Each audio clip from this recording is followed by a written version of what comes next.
ถ่ายรูปติดคนเกาหลีบ่ได้แนวนั้นแนวนี้คนเกาหลีนี่นิสัย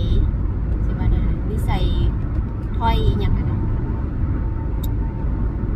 สำหรับข่อยเนาะข่อยคิดว่าทุกประเทศมันคือกันหมดนั่นแหละอยู่ไทยอยู่ลาวอยู่ประเทศใดมันก็คือกันหมดเลยคนทั่วโลกมันก็มีคนดีคนบ่ดีต่างแต่ว่าเฮาสิหันสิไปเจอคนแบบใดเนาะไปแหล่งท่องเที่ยวอีหยังหั่นน่ะคนลาวมันก็คือกันหาแบบไปถ่ายรูปติดคนอื่นหั่นน่ะเนาะที่ว่าเขาบ่โอเคหั่นเขาก็ด่าเฮาคือกันมันก็คือกันหั่นแหละก็บ่ได้แตกต่างอีหยังกันดอกกับหรือว่าบางคนเนาะแบบไปเจอนายจ้างอีหยังหั่นนะ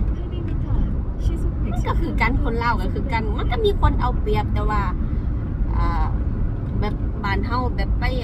ปลูกหน้าไปอย่างหั่นเนาะแล้วบ้านเฮาแล้วแบบสมมุติว่ามันมืดโมงหรอ4-5 โมงแล้วมันแล้ว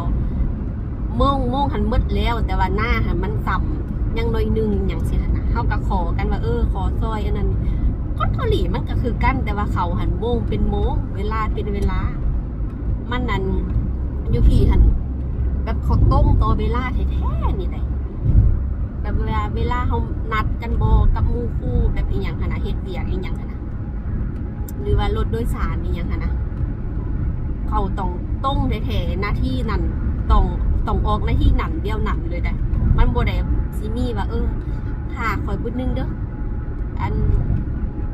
อะไรถ้าคอยบุญนึงเด้อคอยสิเข้าห้องน้ำบุญนึงคอยซื้ออันนี้หั่นบ่ได้มีแต่เขาบ่ได้ท่าจังได๋คันท่าว่าเจ้าบ่เบิ่งโมงสิเขาไปป้าก็คือไปป้าเจ้ากระถิ่นเงินละลาสินะคนเขาหั่นมันเป็นแนวนั้นมันบ่มีหยืดมีย่านอย่างอภัยนะเวลาก็คือเวลาเงินก็คือเงิน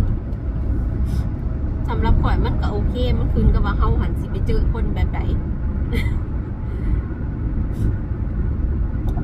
เรื่องแบบคนเกาหลีเหยียดแบบ